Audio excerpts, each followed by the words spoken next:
What's going on, guys? It's Corrodor here, keeping it tanky in Raid Shadow Legends, and I just finished up Doom Tower Normal for this rotation, so it is time to do all the secret rooms to get all those keys in order to maximize the amount of lethal gear that I am getting from the top level of this difficulty.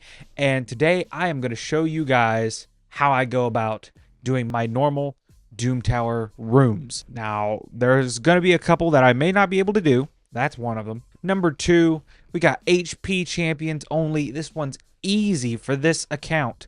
We can go in and throw Packmaster Shaek. That way we get a speed aura. We got Argos Wild King, probably the main source of damage for this stage, as well as crowd control and strengthen, with some heals and turn meter if we need them. Then we've got Bells. We got Bells the Reckoner, that bringing in more damage as well as buff steal if we need it. We got Artak, locking in the 4 orcs that we need to fully unlock Wild King's potential. And then for fun, we're just going to throw in a naked Ishiyama. Oh, what the heck. Let's see if we can put him in some gear for this showcase, for his big debut. Let's see if we can get him in a Savage set. I'd like to get some Ignore defense on him to try to maximize his potential here. Oh, here we go. Some HP percentage boots. That'll help up his damage. Triple rolls, defense. That's not great, but ew, that's bad. But we can go ahead and stick that on him. There we go. HP percentage with triple crit damage and accuracy. We'll go ahead and roll that up to 15 there because we have no silver. Yeah, we'll just throw these random pieces on there, get him a little bit of extra. We might be able to throw a Zeal set on there as well. So no crazy gear, but it's a little something just to see what he's capable of with bad gear. All right. Yep, there we go. There's some crit rate. But we need crit rate or crit damage gauntlets. Right now we really need crit rate. Shoot. Listen up, guys. You can get Elenaril for free, as well as Fayne, Uugo, and Tagoar as you level up.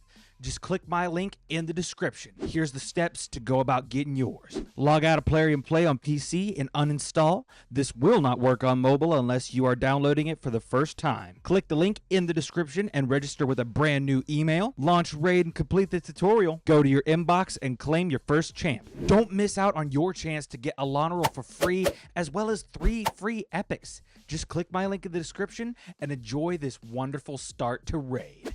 Well, he can take advantage of the Immortal because it'll give him some extra HP. Speed will be better, though, if we can finish the set. Crit rate or crit damage. Look and see here. Oh, now we have Merciless. Oh, gosh. You know what? It's better than nothing. Then we go over here. Let's grab this. Throw that on.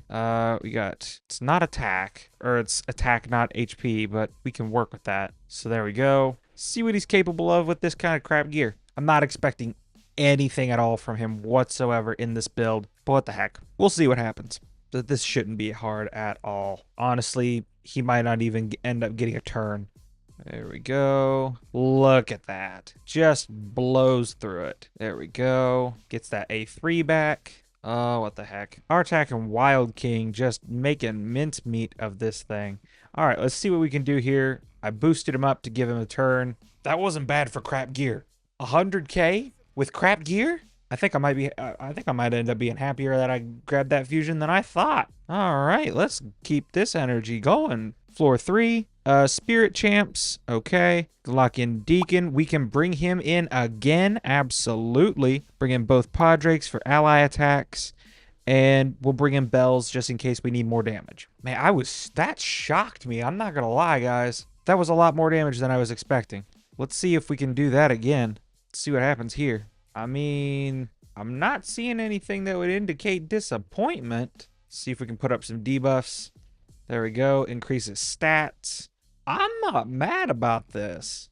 Like at all. Color me impressed. I'm suddenly much happier that I invested in this fusion. All right. See about taking him down, because I know he's going to try to put up that block damage, and that's going to be annoying. But doesn't he ignore? No, places block damage. And that wasn't even the skill that ignores defense. Dude, let's see what we can do. I'm not mad about that. That's solid. Well, shoot, this is going to end up being a video talking about how happy I am about this fusion. I mean, he's not 6-starred. He's got crap gear. He doesn't have masteries. He's not booked. He's still got a lot of damage potential. He's got the potential to ignore 100% defense on that A3 that we haven't even tried yet. Guys, I'm not going to lie. I'm flabbergasted. There we go. I mean, Bell's, don't get me wrong, Bell's doing a lot of work here. But Ishiyama coming in, doing a surprising amount of damage. All right, it's going to keep bringing us to the top, but we can't do this top one. Again, that's another one that I'll tackle off camera. 11, rank 6 champs. Okay, so we can't bring the fusion in for this one. However, we can bring in Raka. Well, no, we can bring in Kimmy. No, Raka's better. Raka's better because that way we can bring Ninja, Mikage, and Padraig. Triple ally attack plus Ninja equals GG boost. All right, we used one ally attack. We'll save one ally attack for each wave because now he's going to get to go do his AoE. There we go. Deader than a doornail. Bonk.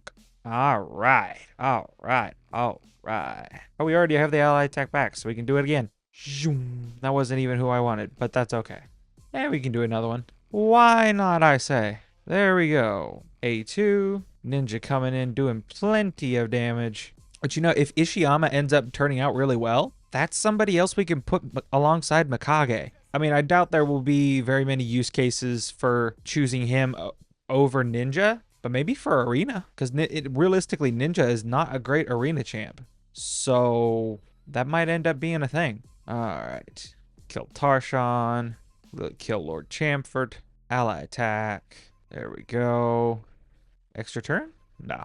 That's fine. There we go. We might actually get Dark Kale from this. That'd be nice.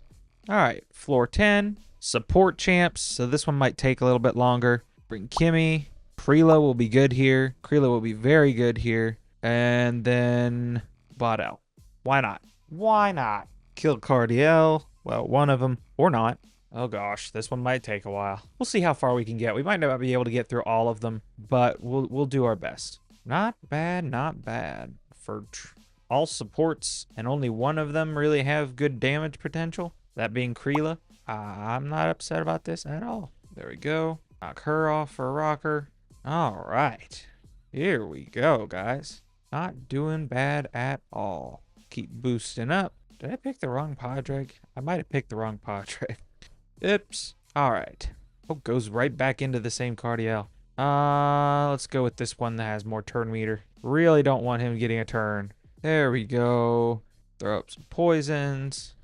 Pop that one. Yeah, this one's going to take a little bit, but that's okay. Go in with the AoE. Preela definitely coming in as a good source of damage for this stage. And she's not even built in really good damage gear, so she could be a lot better. So there you go. If you're holding on to Preela and you need some help with nukes in restrictive content, she could be quite helpful. All right. Okay. Let's go after that backline Cardiel. Yuppers. Decrease speed. All right.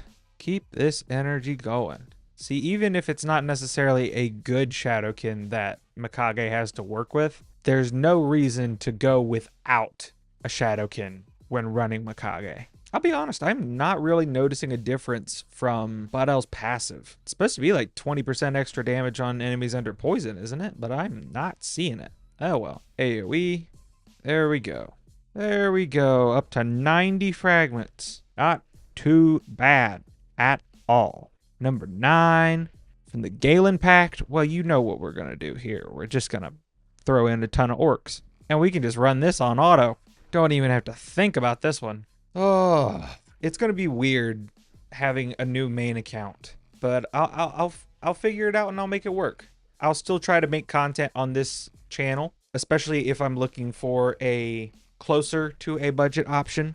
But the focus is definitely gonna fall to the neuter channel that will now become my main as my primary focus. All right, yeah, we're just chewing through these guys. And I mean, it makes sense, right? Because we got the faction unity guy. All right. Last wave already. Just over a minute. I think this is going to be our fastest one yet. Look at him go. Instant turn. Drop the AoE. Bada bing, bada boom. I think we might actually get our Dark Kale today. Wouldn't that be something? Huh. All right. Number 8. Force champions only. Got Shaek, Wild King, 2 orcs, Bodel, Stultus, Mikage. This one should be able to go on auto too. I didn't take Rathalos because Rathalos doesn't have any gear on him, and I didn't want to take out the extra time to go do that gear swap. So we just won't worry about that this time. Not that we'll need it, mind you. Good grief. There we go. Getting along just fine without Rathalos, which pains me a little bit to say because he's been like the MVP for this account for the longest time until I got Mikage. But then, oh, why? Now see, that's why I'm afraid to run things on auto, because then it pulls stupid stunts like that. Who placed fears? Was that Yoshi? Maybe it was Thea. I don't know. Doesn't matter. They're dead now. That was the fastest one yet. Pretty much any time we get to use Wild King is going to be a quick one. Epic attack champions only. This one's going to be interesting. All right, so we can go with a Kemptum for the speed aura. Then we'll take Royal Guard. We'll take Ruella, Geo, and Skull Crown. Should be able to auto this one as well. Should be able to auto the vast majority of these. The order that these champions are using their skills in is weird. There we go. This will be a good one. Boom. Yep. There we go. Flying through this one. Holy cow. Well, I guess that makes sense because we're going down reverse order, so these will get easier as we go. So that makes sense. There we go. Geo go in with the A1. Yep. Too bad we didn't have the hex up that time. That would have been really good. All right. They get it. Couple turns in here, but that's okay. I ain't fussed about it. There we go. Oh, this is actually not going to be quicker. Huh. Really ran into some trouble there on that last waves. All right, number 6, Magic Champions. Yes, please. Let's go Kimmy, Ninja, Alice, Freela, and Corvus. There we go. That'll be good. Probably could have gone Artak instead of Corvus, but I don't think it's going to make that big of a difference because we have Ninja and Alice. What else do I need? There we go. No problems whatsoever. Queen Slayer coming in nice and clutch. Weird how Ninja just refuses to use that A3. Like, that probably would have finished the stage, but because he didn't do that, we're going to take probably another 20 seconds that we didn't need to. All right, finished up Dark Kale. And got the first 2 fragments for Gwyneth. Dang. All right. Not upset about that at all. Coming in towards the end here. What do we got? Because we only got 2 more. Only got 2 more. All right. Defense champions. All right. This shouldn't be bad. This one might take a little bit longer, but that's okay. Throw in Fellhound for a little bit of extra damage. All right. Here we go. Yes, sir. Or just as a waste of space. Honestly, I probably didn't need to put him in there. He's probably just going to end up taking up extra turns. I always instantly default to trying to put somebody in every slot. I really need to start not doing that because it's actually hurting my times to have unnecessary champions in these teams like that. Like, I'm not going to be taking advantage of that reflect damage. Oh, goodness. Or that block damage. Like, what in the world? Fellhound, you're a mistake. But hey, I'm not upset about how this video went at all because we got to see how the fusion does. And he does pretty doggone good if I do say so myself. Oh, that True Fear came in nice and handy right there. Oh, yeah, look at that. Now we just got to get, there we go. Boom. Drop that like a bad habit. Yeah, I mean, 30,000 damage. Are you kidding me? I probably could have took out Syl too, to be honest. All right, number 4, last one for the video, Talarian League Champions. Let's throw in Deacon for Speed Aura, and then we can pretty much just go all in on damage. Well, we can go Arbiter. Yeah, we can go Royal Guard. Why not? Why not? Shouldn't make it take too much longer because of that, honestly. Arbiter and Stultus could have soloed this, or duoed this, excuse me. Yeah. Oh, well. Better safe than sorry. And now we know for next time. There we go. Just cruising through this. So guys, we are finishing this up. Thank you all so much for watching. Let me know in the comments, who do you use for your secret room teams? Are they anything like the ones that I used today? Or are you just at the point where you're using one champ and they're just clearing everything? I'd love to hear your feedback in the comments below. Thank you so much for watching. Hope you have a great rest of your day. Stay happy, stay healthy, and stay tanky.